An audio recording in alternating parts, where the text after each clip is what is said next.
Olá, meus amados irmãos, estamos aqui de volta hoje para tratar do capítulo 7 do livro, e ele tem o tema que diz: Quem disse que Deus disse?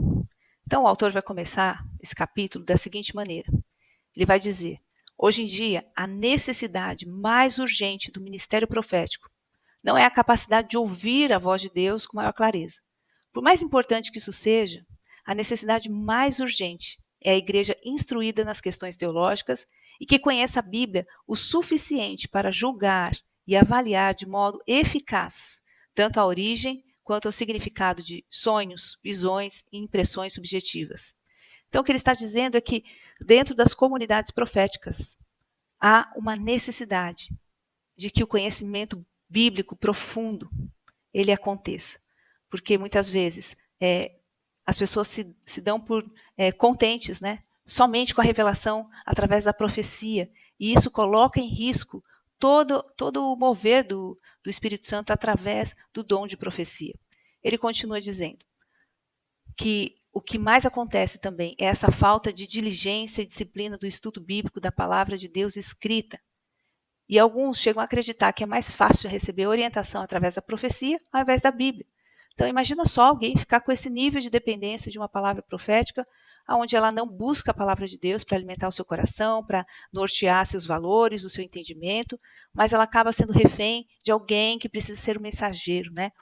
Por quê? Porque não trabalha essa diligência, essa disciplina do estudo bíblico. Na verdade, alguém que não tem essa rotina de estudo bíblico, né, não pode de forma alguma crescer e desenvolver a sua fé, porque ela fica refém do que os outros vão falar, e ela não consegue acessar essa revelação direta, né, do coração de Deus. Então, foi a palavra escrita em 1 Tessalonicenses 5,20 que Paulo nos orienta a não desprezarmos a palavra falada, que é a profecia, mas nunca se esqueça que é a primeira que julga e examina a última, ou seja, a palavra escrita, a Bíblia Sagrada, é ela que vai dar condições para que a gente julgue a profecia, que é a palavra falada. Então é indispensável, é muito necessário de que uma igreja, uma comunidade, um povo que deseja se mover no dom profético tenha conhecimento bíblico, se aprofunde nas escrituras, né, e ame com paixão a palavra de Deus. Então, quais são os motivos pelos quais as pessoas têm ficado cada vez mais negligentes em julgar a palavra profética? Primeiro motivo, virou um hábito ouvir e tomar como certo que o que é supostamente uma palavra profética veio totalmente de Deus. Então, a palavra profética foi liberada, ok, é de Deus, e eu não vou nem julgar isso. Então, isso é um problema, porque a gente já tem como certo, né? E ainda mais naqueles ambientes onde tem todo uma performance, esse é o termo que eu queria lembrar, para entregar a palavra profética, né, onde a voz muda, onde tem todo um preparo ali para entregar a palavra profética. Então, muitas pessoas que vão receber a palavra, já tem como certo, é Deus falando. Então, isso é um perigo. Isso é realmente negligenciar aquilo que a Bíblia nos ensina, que é julgar a profecia. Um segundo ponto é que muitas pessoas que recebem a palavra profética, elas evitam o confronto necessário ao julgar a validade de uma palavra, porque não querem ferir a pessoa que trouxe a palavra. Então, vocês imaginam o constrangimento que é mesmo. Você chegar para uma pessoa e falar assim, olha, desculpa, não faz sentido para mim, não testificou no meu coração, né? Isso também vai se chocar com alguns princípios espirituais que a Bíblia traz, então eu vou rejeitar a sua palavra. É constrangedor. Então, muitas vezes as pessoas, para não causar esse ambiente, acabam não desinvalidando aquela profecia que ele recebeu. Um terceiro ponto é, consideram que julgar a profecia pode ser como reprimir o Espírito Santo de Deus, e isso os faria perder as bênçãos relacionadas à palavra. Então seria assim como, eu não posso de forma alguma, né, reprimir o Espírito Santo, se ele está falando, eu vou aceitar, Deus me livre de perder a bênção dessa profecia para a minha vida. Então, aquelas pessoas que têm o entendimento de que é o Espírito Santo falando e ponto final, eu não vou nem julgar. Tem esse medo de julgar, né? E um quarto ponto é o temor profético, que tem a ver com o mensageiro, né? É reverência para com aqueles a quem a palavra é uma reverência para com aqueles que trazem a palavra profética, abrindo mão do discernimento a fim de julgar o que está sendo dito. Então é aquele profeta muito conhecido, famoso, e que já acertou muitas vezes e que de repente as pessoas, né, não querem de forma alguma julgar a profecia que essa pessoa traz como que isso significasse uma desconfiança em relação ao caráter daquela pessoa. Então, isso também é realmente um motivo porque as pessoas não têm praticado aquilo que a Bíblia manda, que é julgar a profecia. Agora, qual é o resultado dessa falsa profecia quando ela não é julgada? Então, o resultado é que todos os tipos de ideias esquisitas e antibíblicas são transmitidas como se fossem revelação divina. Pior ainda, as pessoas acabam sendo feridas, usadas e manipuladas, e a própria profecia acaba sendo ridicularizada pelos que estão de fora da igreja e minimizada pelos que estão de dentro. Então, a profecia é algo tão sagrado que deve ser cuidada, e uma das maneiras que a gente cuida da profecia é examinar, para que aquela profecia que é falsa não traga os seus prejuízos, que tem a ver com manipulação, que tem a ver com feridas, né? Mas sim que seja preservado, né? Uma cultura onde as verdadeiras profecias sejam realmente abraçadas. Então, qual é a ordem bíblica? Lá em 1 Tessalonicenses, capítulo 5, de 19 a 20, 22, Paulo vai falar: não apagueis o espírito, não desprezeis as profecias, mas, examinando tudo, conservai o que é bom, evitai tudo o que é mal. Então, a atividade do Espírito Santo de transmitir visão reveladora da vontade e dos caminhos de Deus é comparada a um fogo que não devemos apagar com a água do ceticismo, da religiosidade ou do medo. Isso é muito interessante que o Sam Storms traz para a gente, né? Mesmo sabendo que a profecia ela pode ser usada de uma maneira ruim, nós não podemos abrir mão dela, porque abrir mão da profecia, que é esse dom que comunica o coração de Deus para as pessoas, abrir mão disso é realmente apagar, né, a chama desse fogo do Espírito Santo, que ele diz que é como jogar o ceticismo, né, essa incredulidade, essa religiosidade e esse medo em cima desse dom que é tão importante para a igreja. Então, esse não é o caminho. É isso que ele está apontando. Esse não é o caminho. Então, à luz do contexto geral, esse versículo que acabamos de ler, né, diz o seguinte: nós vemos que bom se refere a declarações proféticas que realmente vêm de Deus e encorajam, edificam, consolam, né? Que é o que o apóstolo Paulo vai dizer aqui: não apagueis o espírito, não desprezeis as profecias, examinai tudo, conservai o que é bom e evitai o que é mal. Então, Sam Storms diz: o que é bom? Bom é aquela profecia que vem de Deus, que encoraja, que edifica, que consola. E o que é mal? Mal se refere àquilo que se alega ser revelação de Deus, mas que na verdade não é, pois demonstrou ser inconsistente com as Escrituras. Então, a boa profecia, que é a verdadeira, é boa, é bom, e mal é aquela palavra que realmente não vem de Deus. Não vai cumprir o seu propósito, né? Porque alguns de Tessalônica estavam tratando com desprezo as palavras proféticas. Provavelmente pelo mesmo motivo que as pessoas fazem isso hoje.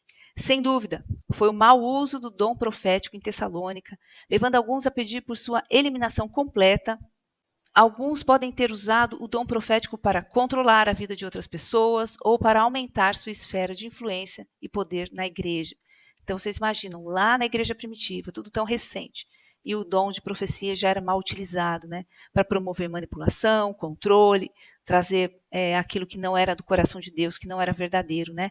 E isso acabou trazendo opressão para as pessoas que estavam ali naquela comunidade, a ponto deles pedirem: olha, nós não queremos, nós vamos desprezar isso aqui não funciona, trouxe mais prejuízos do que benefícios. Então, não importa o quão frequente as pessoas tenham feito mau uso desse dom, que o Sam Storms diz, né? É pecado desprezar a profecia. Esse é um mandamento divino. Não trate a profecia com desprezo. Não a trate como se ela não tivesse importância. Não a banalize. Em outras palavras, há algo verdadeiro e vivo sobre aquela água escura e repugnante. Portanto, ao jogá-la, tenha cuidado para não jogar fora algo de valor que está ali submerso. É aquela história, sabe, que você não pode jogar a água da banheira com o bebê dentro? Né? Então, quando a gente despreza a profecia, nós jogamos algo muito sagrado no meio de algumas coisas que não nos agradam. Dá mais trabalho cuidar para que a profecia permaneça sendo zelada e seja uma palavra verdadeira? Dá mais trabalho, mas ela não pode ser descartada, né? porque ela exige maior vigilância, exige de nós esse julgar, exige de nós, né, esse pastoreio, essa supervisão. Então, ponderando uma palavra, qual nossa responsabilidade quando as profecias são dadas? Devemos testar, avaliar, aferir, ponderar e julgar. E o que o apóstolo Paulo diz? Ele diz: examinar tudo, apegar-se ao que é bom e abster-se de toda forma de mal. Então, quando ele diz examinar tudo, o que ele quer dizer? Ele quer dizer todas as declarações proféticas precisam estar em absoluta conformidade com a Bíblia. Se algo não está de acordo com a Bíblia, né, já coloca um ponto de interrogação. Espera aí, algo estranho está acontecendo. Eu posso contar para vocês uma experiência que eu tive na minha adolescência. Eu frequentava a casa da minha tia e ela era membro de uma igreja pentecostal. E lá tinha sempre muita gente da comunidade dela, né, muitas pessoas dessa igreja. E uma vez eu ouvi uma dessas pessoas falando para minha prima, que era uma adolescente: fulana, vai lá lavar a louça para sua mãe agora. Porque se você não for, Deus está te dizendo que vai te atropelar com um caminhão. É assustador, gente, mas é isso que eu ouvi. Né? E era essa a maneira como eles trabalhavam o dom da profecia, se é que era um dom, não era um dom. Então, se você olhar para a palavra de Deus, a Bíblia diz que Deus é bom e o seu amor dura para sempre. A linguagem de Deus é uma linguagem de amor, de graça, de perdão, de misericórdia. Esse Deus que enviou o seu filho para morrer por nós na cruz, você acha mesmo que ele diria uma coisa dessa para uma adolescente? Jamais, né? Então, é assim que nós temos que avaliar. Espera aí, qual é o caráter de Deus? Não é possível que Deus faria uma coisa dessa ou diria uma coisa dessa. Um outro ponto é que medimos uma palavra profética pelo quanto ela é capaz de edificar, né? Aquela palavra não edificou minha prima de forma alguma, muito pelo contrário, né? Trouxe medo para o coração dela. Então, quando você recebe uma profecia, você tem que perguntar: ela edifica e fortalece?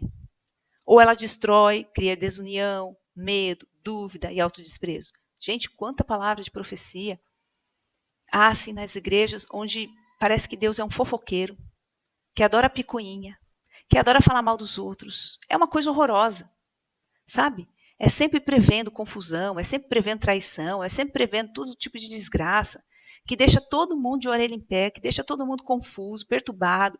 Então, isso a gente tem que pensar. Você acha que Deus perderia o seu tempo trazendo uma mensagem dessa para o seu povo? Um Deus que a gente conhece, que não é homem para que minta, não é filho do homem para que se arrependa, é um Deus santo, é um Deus que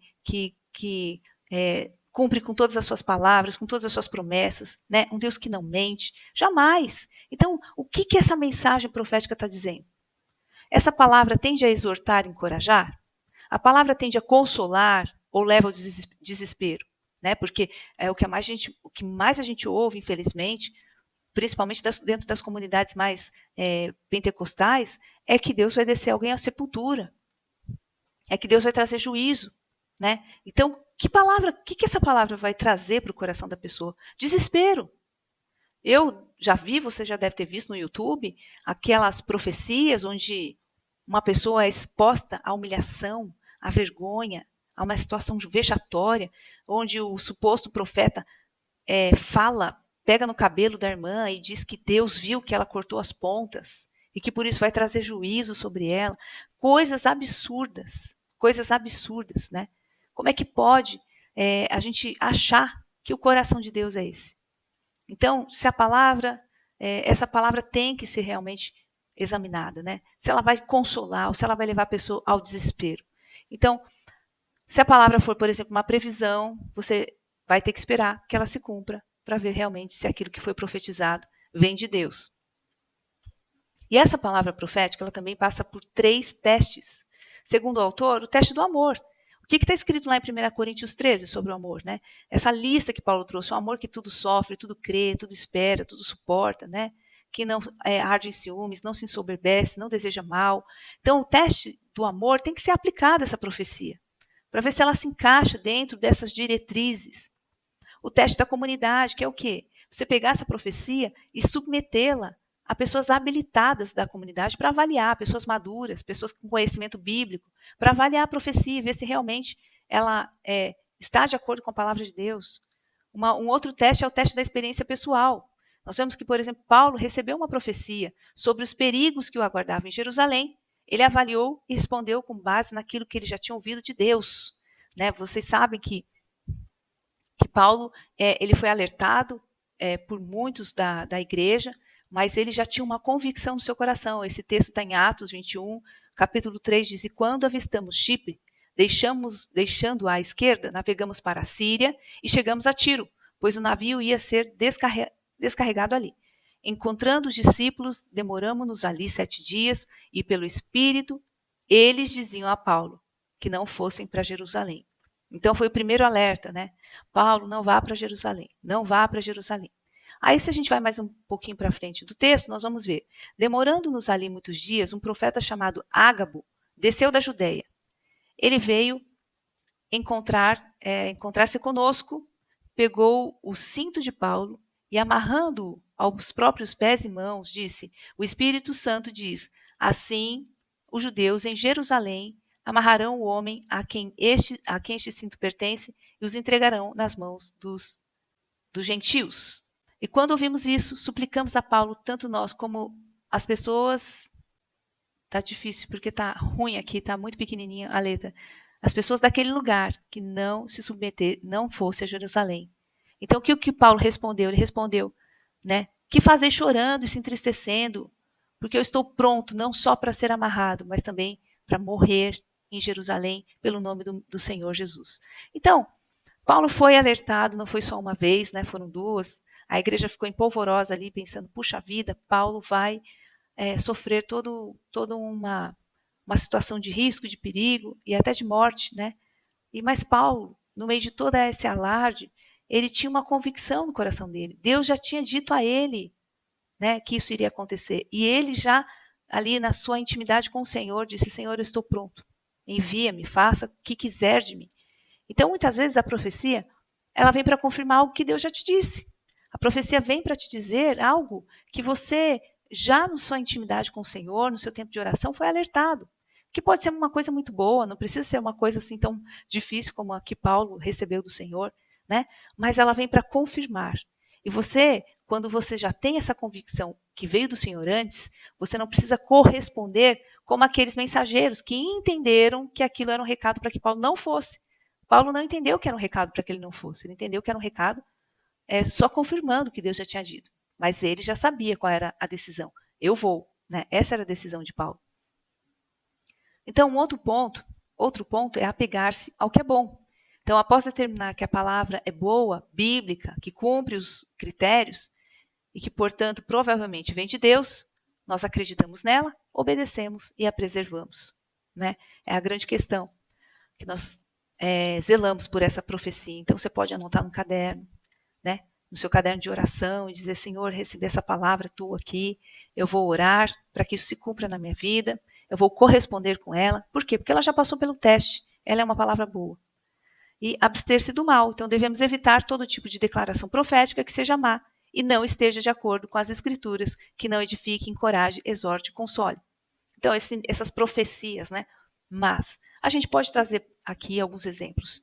O que causa muito, muito, muito problema dentro da igreja e que já trouxe assim transtornos terríveis para muitas pessoas é o fulano que diz que é profeta chegar para alguém e dizer: Deus falou que você tem que casar com Beltrano. E aí a pessoa acredita naquilo e ela acredita tanto que ela não avalia se era aquilo que ela queria, se tinha afinidade, se tinha propósito em comum.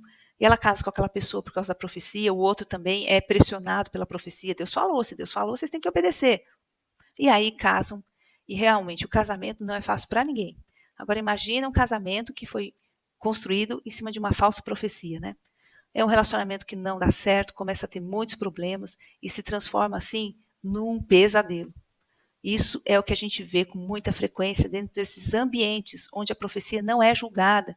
Quantas pessoas com medo de desobedecer a Deus, mesmo contra a sua vontade, acabam se enfiando numa história dessa, num casamento, né? Então, assim, casamento é algo que só de ouvir a gente já tem que descartar. Deus não faz isso, Deus não fala esse tipo de coisa. É claro que muitas vezes Deus pode falar no coração de alguém, orientar para que ela ore por alguém, mas a outra pessoa tem que corresponder, não tem que ser embaixo de ameaça, não tem que ser, né, embaixo de uma falsa profecia, não é essa a questão. Um outro ponto também, né, dessa abster-se do mal, é a profecia sobre gestação. Quando a pessoa ela chega na outra e diz, você vai ter um bebê. E aquela pessoa fica com tanta esperança, com tanta expectativa de que aquilo se cumpra, passam-se anos, às vezes décadas, e nada acontece. E aí a pessoa diz, mas por que Deus me falou que me daria um bebê se ele não me deu? Então, é uma profecia muito perigosa, né? E que muitas vezes é levado aquele que profetizou a se mover na emoção, no desejo de agradar o outro, né? De trazer esperança, mas ele falou algo que Deus não disse. E isso pode também trazer muitas feridas, deve ser evitado. Então, implicações práticas. Primeiro, pessoas com dom de profecia podem falar boas e más palavras. Mal significa não ser bom ou não fazer de forma eficaz. A palavra não realiza o que as palavras proféticas verdadeiras são projetadas por Deus para realizar. Então, a pessoa pode ser que realmente tenha o dom profético ou que seja um profeta e ela leva uma palavra, né? Mas a palavra não é boa quando ela não é eficaz. E quando não é eficaz? Quando ela não vem da fonte que é Deus. Então, como eu disse, pode ser uma emoção. Pode ser que a pessoa ali, ela diga que Deus falou, mas seja aquele turbilhão de emoções, ela queria agradar aquela pessoa, ela queria realmente que aquela pessoa tivesse um bebê, então ela profetiza que a pessoa vai ter o bebê, mas o bebê não chega, né? Número 2, né? Não podemos presumir que toda ideia, imagem ou palavra que vem à nossa mente, ou à mente de um profeta reconhecido, é uma revelação de Deus, né?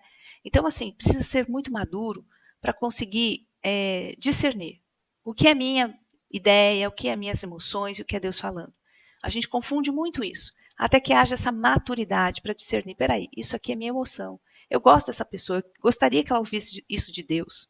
Ou eu quero impressionar esse grupo, e eu quero que esse grupo ouça algo que vai surpreendê-los. Então você fala em nome de Deus que portas vão se abrir, que um prédio novo vai chegar, que coisas extraordinárias vão acontecer, mas você está falando sobre suas impressões e não realmente sobre aquilo que Deus está falando. Então esse é um perigo também.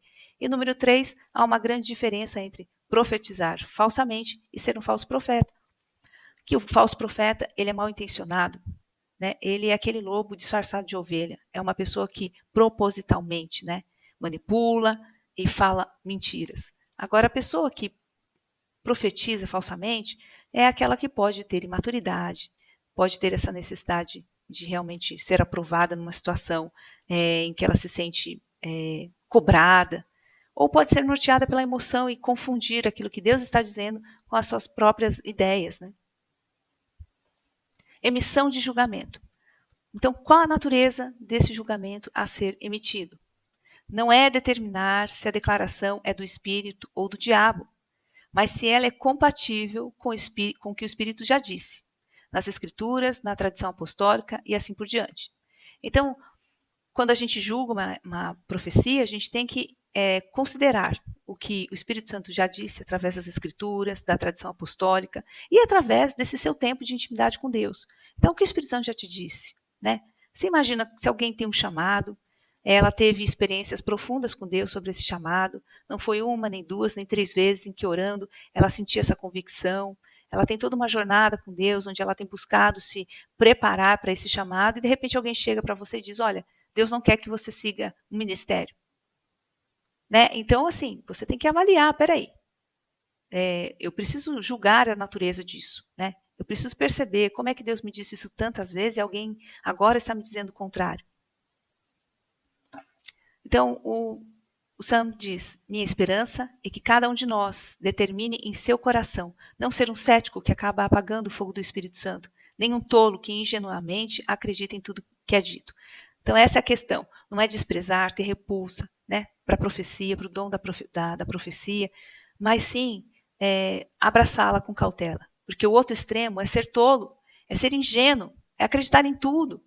Então, é aquela pessoa que não tem a capacidade de avaliar uma palavra e já sai abraçando como se fosse o próprio Deus. Então, nós precisamos estar nesse lugar de centro, onde nem um extremo nem o outro vai nos dominar, mas sim um desejo profundo de ouvir, discernir, buscar conhecer se realmente aquilo é de Deus ou não.